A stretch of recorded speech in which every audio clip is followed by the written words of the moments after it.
We have got some good news for you. Last week's recording of the Premier League preview had so much great content in it, we couldn't squeeze it into one measly episode, so this is part 2. You're listening to the Crowing Cockerel Podcast.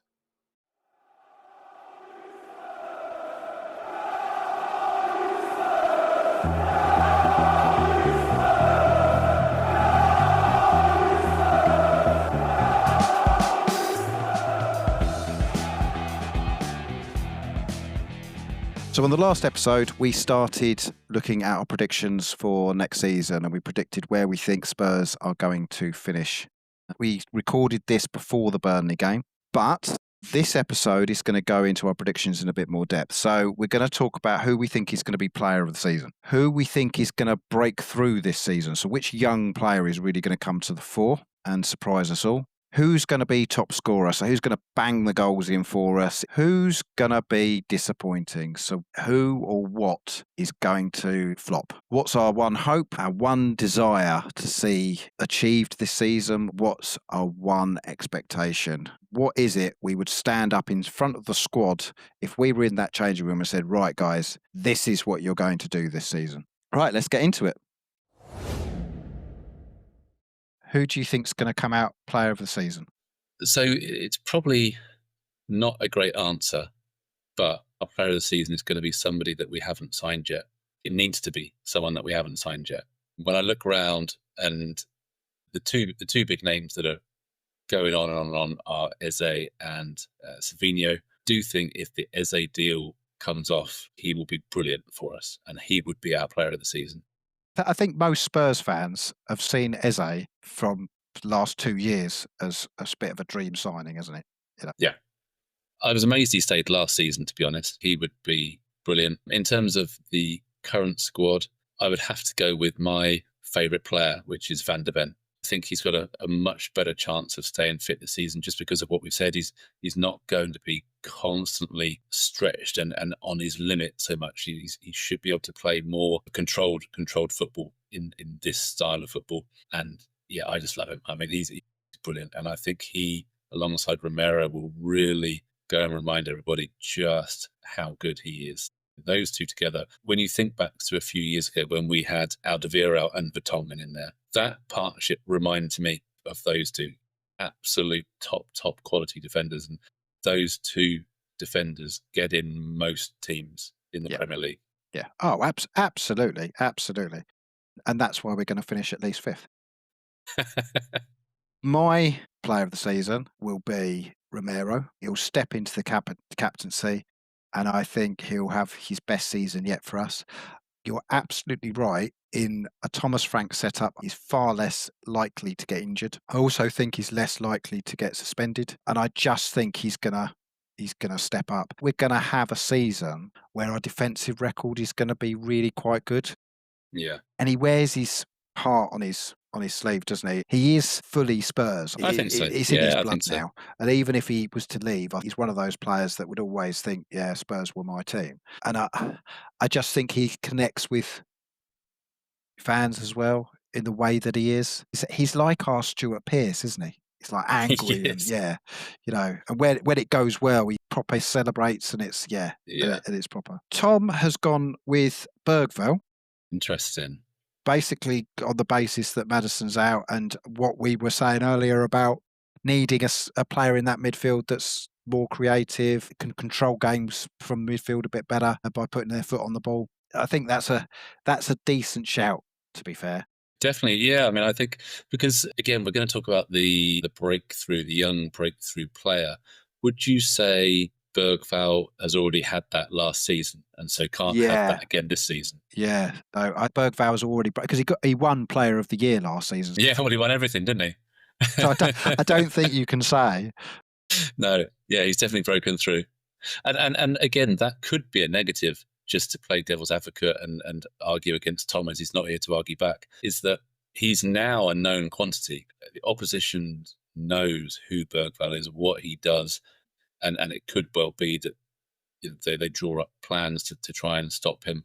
But no, there's no doubt in his quality, and he seems a pretty smart player as well. He seems to be the sort of player who will figure stuff out. out of the three names that we've said, it would be a very exciting season for us if Bergvall is our player of the season again. Yeah, Bergvall is my kind of footballer. He's the sort of footballer I'd like to be if I could kick a ball in a half decent way. So yeah, that's a good shout. But we talked about, is Bergvall a breakout player? So in terms of our young breakthrough player, any sort of opinion on that? Who do you think? Because a lot of them have already gone out on loan. So this one's really difficult because you could say someone and they're going out on loan tomorrow. Exactly. That's exactly what I was going to say. I mean, because the obvious one, and I'd be interested to hear your thoughts actually on Mikey Moore. Obviously, he's gone out to Rangers, and I was a bit surprised, I'll be honest, about him going. I mean, I understand he should hopefully get, well, he should be, I imagine, the first team regular there. I mean, he wouldn't have gone there. They wouldn't have allowed him to go there. So he hasn't played the first couple of league games, apparently because he can't until he was 18. So oh, right, okay. Only seen the headline, so I caveat that of not, going into absolute depth, but apparently there's something to do with loans in Scotland that they have to be 18 before they can register to. Right, fair enough. But yeah, so you'd imagine he'll be first team regular there. I think it's an ideal move. I do, because although you could, there's always been the argument that Scottish League isn't that strong. The one thing it does have is if you play for Rangers, you are playing in Europe, and fantastically, they're definitely going to be in the Europa League because they've got the playoff for the Champions League. And if they lose that, they go in the Europa League. And of course, if they don't, then they're playing the Champions League. So he's got good quality European football to look forward to. And they have all the games against Celtic, which are massive games. And it's a melting pot, isn't it, those derbies? But not just those derbies. I mean, because they've started off with 2 draws, haven't they, this season? So there's already a massive pressure and expectation. The expectation is to roll everyone else over. And again, I don't follow Scottish football that much, but I don't think it's as simple as that. You've got teams like Aberdeen, for instance, they're no mugs. So yeah, it's definitely an interesting environment for him to play football in, that's for sure. And yeah, he obviously wasn't part of Thomas Frank's plans. He wouldn't have got much football if he had stayed. So yeah, fair enough. But yeah. Maybe he'll don't want him rotting on the bench and just playing the League Cup. Want him playing proper games where it really does matter, especially after the impact he had last season. Well, I think we all got excited, didn't we? Because there was the game in Europe, and I forget who the opposition was now, but it was the game when all 3 of the academy lads scored. Yeah, they were fantastic, weren't they? Yeah. And that game, Mikey Moore was just electric, wasn't he? And I certainly got excited about that. But no, as you say, in terms of a kind of a breakout performer for this season, for someone that is still at the club, Sarr. I think Sarr has the potential to really come on leaps and bounds and be a top player for us this year. Yeah. And I agree with that, because it's difficult to see. Tom has mentioned Luca Williams-Barnett and players coming out of the under-21 spot. It's difficult to see how they can have that impact, because I think Michael Moore is special. It's obviously a policy this year to go and give a lot of those players that are on the fringes coming up from the youth teams real experience. And Lancashire's gone out. He was one with where we're sort of saying, it'd be great to have a bit more backup up front. And because again, Lancashire, he looked decent when he came on, but yeah, it's a good shout for them to really go and go out on loan. And obviously everyone knows what happened to Harry Kane when he went out on loan all those times and then came back, and it was a properly fully developed player when he came back. Yeah, and they're all doing really well. I think the teams they generally pick for these players to go on loan now, it's better research. They tend to have a bigger impact. Even Yang going to Portsmouth, it's a decent club to go and learn English football. Having come from we look South at what Korea. Donnelly did last season, when a classic example. He was brilliant last season. Absolutely. And he started pretty well this season, hasn't he, as well, in the Championship? Yeah. My breakout was actually what Tom said as well. But again, this has a huge caveat. He could not be at the club in a couple of weeks, because there's a lot of talk about him going out on loan. But Vuskovic, he sounds and looks like a real quality centre-back, even goal-scoring centre-back. Well, exactly, and he looks a beast, doesn't he? Is it Wickham he scored against the pre-season friendly? So he scored in pre-season, didn't he? And it was a really good goal as well. It was. And he looks a big piece of meat. So he isn't going to get pushed around, and certainly he can play pretty high level of football. And if he does go Yeah. out on loan, all the talk is it's never going to have an option to buy or anything like that. The club are really, really invested in him. So he might not have his breakout season at Spurs, but I think we're going to find out just how good this guy is and how much Yeah, potential he that'll has. be good. I think a loan move would be good for him because hopefully he won't really get the opportunity to play this season. As we've already said, behind Romero, Van de Ven and Danso, you would hope that between those three, well, again, it depends. If we start playing three at the back regularly, then obviously we would need a bit more cover back there. But yeah, but you got Davies is obviously yeah, in a and back he's three, he'd be used to more playing in the comfortable with back that, wouldn't three. he? A Yeah, left-sided centre back, isn't he? And obviously we got Dragusin as well, who's injured. So you should be able to get through a season really with 5 players that can yeah, play centre back. you'd hope so. You know, it's just that unfortunately we seem to get injuries left, right, and centre all the time, don't we? For one reason or another. Exactly. So right, so top scorer. So again, this is a difficult one because I don't really know who's going to be the focal point and how we're going to play, or even what the team's going to look like. But Yeah, I'm going to say that Solanke's going to have a really, really good season this year. We're going to play slightly differently. And if we're putting a lot of balls in the box early, he's going to be on the end of quite a few of them. yeah, So he's got a goal scorer's instinct that's better than Richarlison. So he, as a total package, will get more game time than Richarlison. And that's even without saying Richarlison can get injured quite regularly. So I'm going to go down the traditional route. Our centre forward is going to be the top scorer this season. And I think he will score across all competitions 25 goals. yeah, yeah. I don't mind that as a shout. I am going, and I've seen what Tom put, so we are in agreement with Brennan Johnson.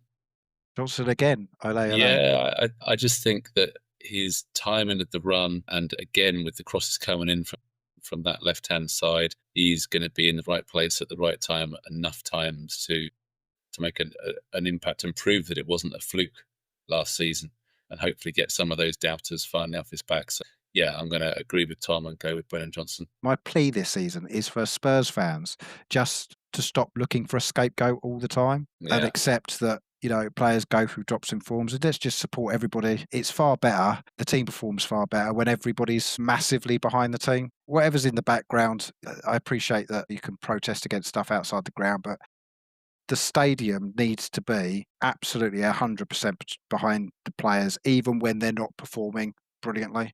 And I know it's yeah. difficult. Having a go at Johnson or Tao or whoever it may be isn't going to help anyone, really, is it? It's up to the manager to pick the team. Have a go at the manager.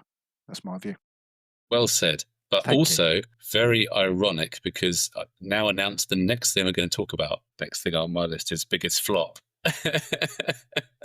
You can go first. Okay, well, my nomination for biggest flop is that finally I'm going to be proved right, and Vicario is going to show himself for what he really is. Terrible goalkeeper. Yes, it's fine with his flashy occasional shot stopping, but I still believe that he causes too much panic in that defence. He doesn't control his area. He doesn't come out for crosses well enough, and he just generally incites unease within our defence.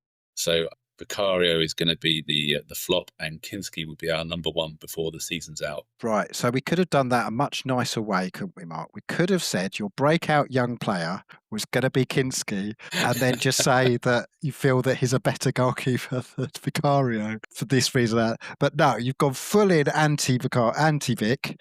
I do share some of your concerns around him being, a first choice keeper, because if it wasn't for Van de Ven's really strong hamstrings and the ability to stretch his leg quite as high as he could, then we could be having a completely different level of positivity off the back of last season, can we? So he needs to step up. I hope you're wrong, but I can see why, if you were forced to pick something that you can see going wrong, then it might be that area of the pitch. Yeah, so. and again, to try and provide a bit of balance, it could well be that, as we all believe, it's going to be a bit more of a controlled defensive environment this season. So he might benefit from that. But equally, as I say, because it's meant to be a more controlled defensive environment, if he's still doing what he was doing and he just, as I say, he just reminds me a bit of a loose cannon. He doesn't inspire confidence. We've talked in previous episodes about my opinion on Aurelio Gomez, and I definitely put Vicario in the same category at the moment. Fair enough. But we've got a decent backup if things Yep. do turn out. Kinski's going to be a really, Young though, really and good again, keeper. he's young. But So we will see. So for me to avoid this question as long as possible, I'll go through Tom's. Tom's can't be with us, can't defend himself, but the fact he's put in his message to us that he's going to choose 2 just shows what sort of Spurs fan he really is, isn't it? He's always starting off on the pessimist foot. But he is concerned about the void left by Son on the left-hand side. And I should point out that he's put this together before the Super Cup final. So it's not reactionary at all. But he has suggested that Tell and Odebert just won't be capable of filling that void. And, they won't get the game time. And considering we've spent quite a chunk of money this summer on finalising Tell, I don't think it's necessarily against, Tell as such. It's a case of Tom just feels that he's not the right player to fill that left side of the pitch. So I think he's that sort of he's that type of player, though, isn't it? With flair players, the one thing that you often find with those sorts of players is consistency or lack of consistency. That was always the problem. It's always been the problem with so many players that you could name, is that on their day they have flashes of brilliance, but you only get that 1 in 5 or 1 in 6. That's probably where he's going as well. Yeah, and he is Son 19. last time. He's Yeah, exactly. Kid. He's That's a kid. the other thing, isn't it? Youngsters are always going to be inconsistent, but they need to step up this season, or rather, we need them to step up. Yeah, absolutely. And he's clearly got the pedigree from where he's come from. I have seen flashes that I think there's something there as well. The same with Odebert. But I can see Tom's point that Son, although his performances dropped off, his figures were still phenomenal. Goals and assists. And I don't think either of them replaced that this season. My issue with Tell is I still don't know where he plays. I don't know, is he a winger? Is he a centre forward? And so I don't know, in the same way as we were talking about Brennan Johnson, he plays out on the wing, but he doesn't play like a winger. I don't know what I should expect from Tell. Should I expect goals and everything from that I would from a centre forward, or should I expect a tricky winger like I should out on the wing? Again, I've not seen enough of him to really know what he should be bringing to the party to then be able to judge him on that, if that makes sense. Yeah. And this is why I'd go back to fans getting on players' backs and stuff. So I think it's down to the coach and presumably the recruitment team to understand what these players' best positions are. And if they're not being played in their best positions, then it's unfair to criticise them. If you're asking Johnson to win balls and hold the ball up, a bit like, to be fair, what Son was asked to do for too long, then he's not going to be the best at it. So it's not their fault. It's having the decision that they're playing there, I think. But there we go. Right. So I've avoided this for too long. I'm going to go with, and I really, really, really hope I'm wrong. I really, really hope I'm wrong. Just say the name already. Come on. But it's nothing against him at all. But it's too much responsibility is going to be loaded on him to do things that he's reasonably good at, but shouldn't be the only source of. And I think Porro, he's going to end up being a little bit disappointing because he's going to become that player that we need to spray the ball around.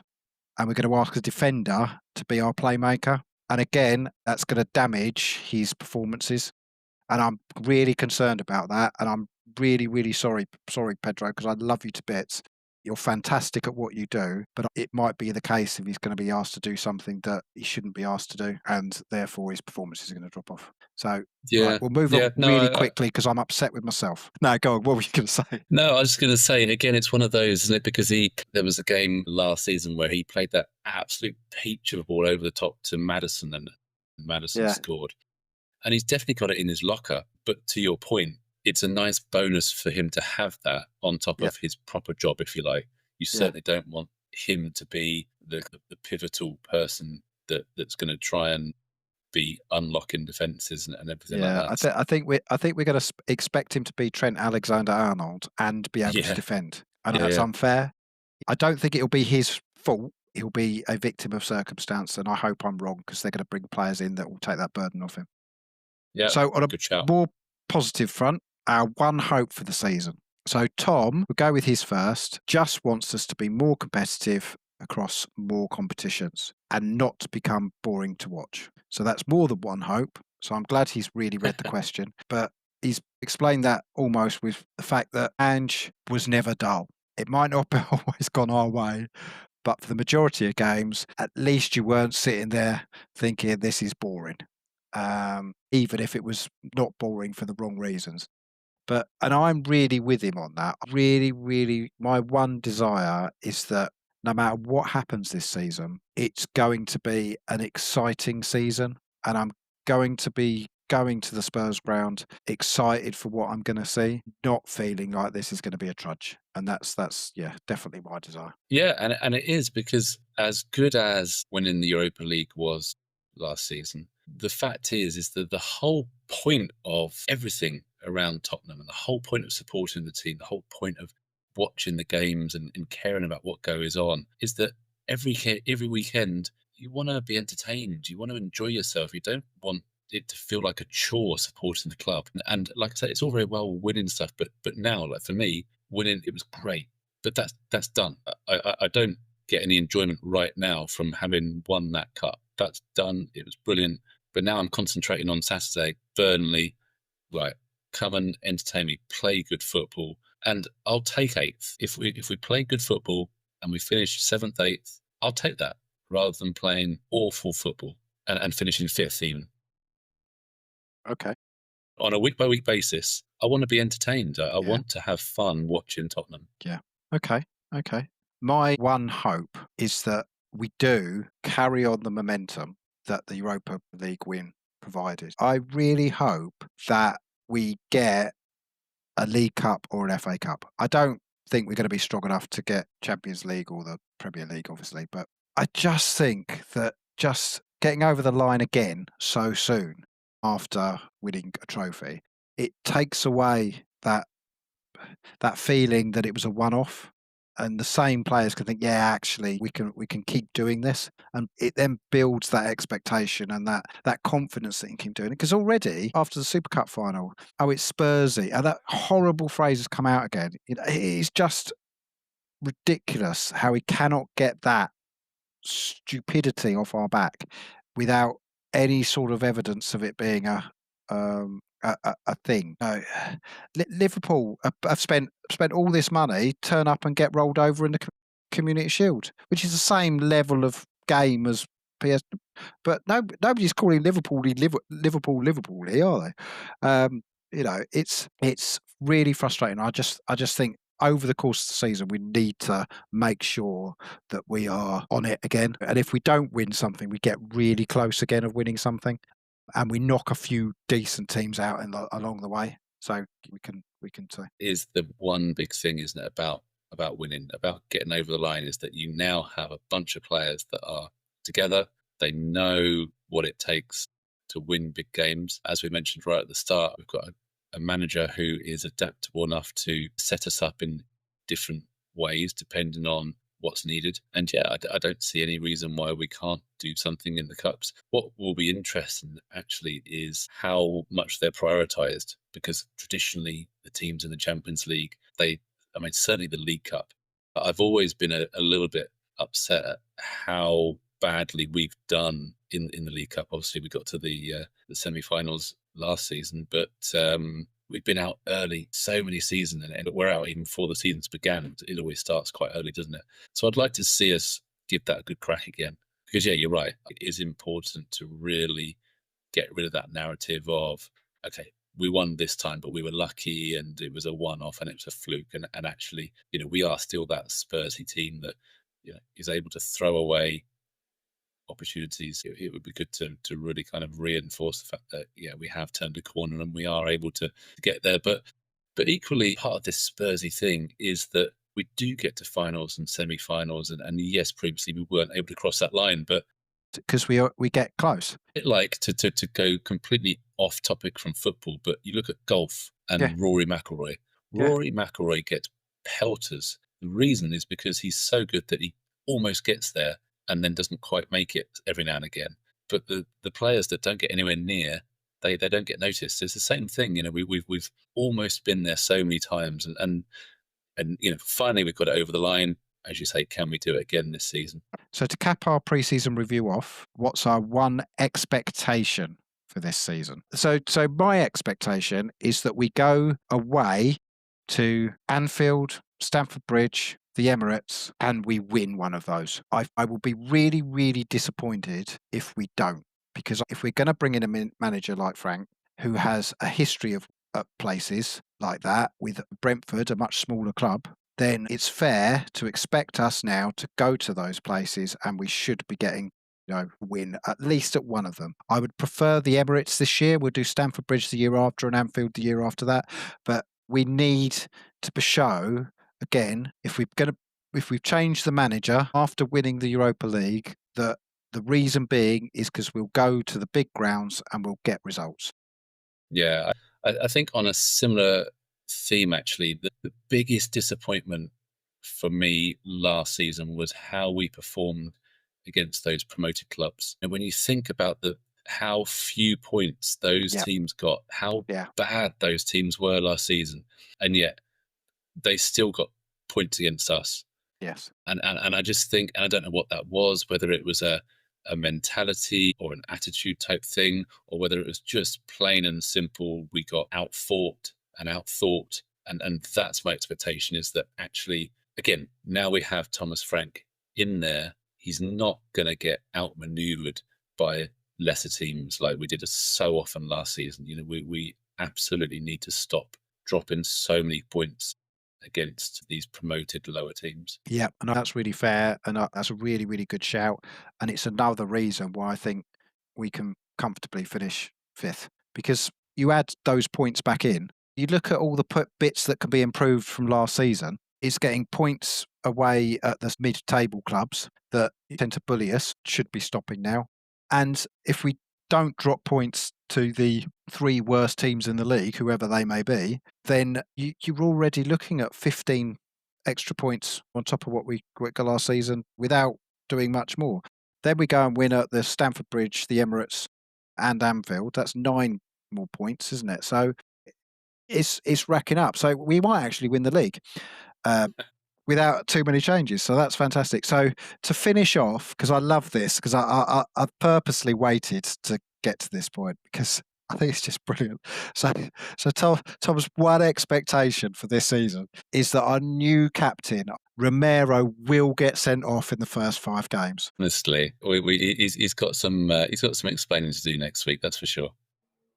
So on to our weekly score predictor competition, and this is a tough one.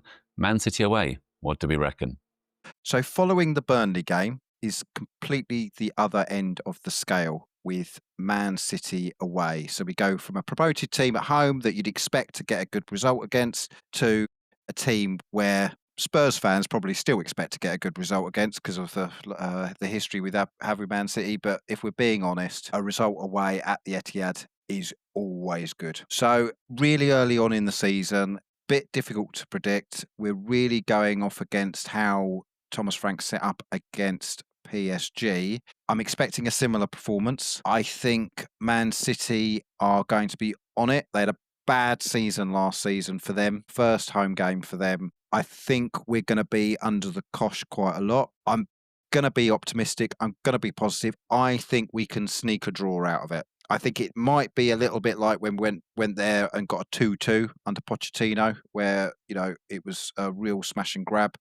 But I do think that, we can stand up against decent teams with Thomas Frank. I think it's an opportunity for him to show as well that, he's going to be able to do that. And the players are going to be highly motivated to show that they can as well. So I'm going to say it's going to be another 2-2. So 2-2 at the Etihad. Wow, 2-2 at the Etihad. And who do you think is going to be one of our goal scorers for that extra bonus point? Well, I think it's going to be, as I say, a smash and grab. So I think we're going to score off a set piece, which means that it might be a Bentancur flick at the near post off a corner.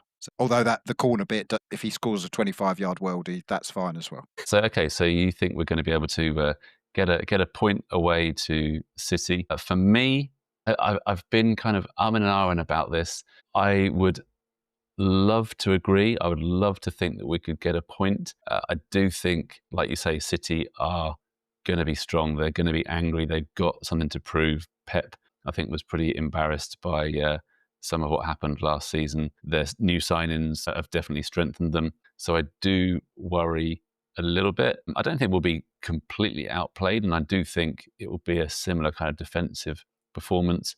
We, of course, don't have our lucky charm against City anymore in Sonny. Sonny is not going to help us out. So for all of those reasons, I think it's a real tough ask to get anything out of that game. So I wish I didn't have to say this, but I do think that we're going to go down by 2-1. I think the goal that we score, again, may be a breakaway goal. So I'm going to stick the same as I did last week with Brennan Johnson being our goal scorer. Okay, so Tom isn't able to be with us, but in true Tom style, he's sent us in a message to confirm what his predictions are for the City game. He thinks it's going to be 3-1, but not 3-1 to Spurs. He thinks we're going to go there and get rolled over. I mean, he's not confident. We might be open for offers now for Tom.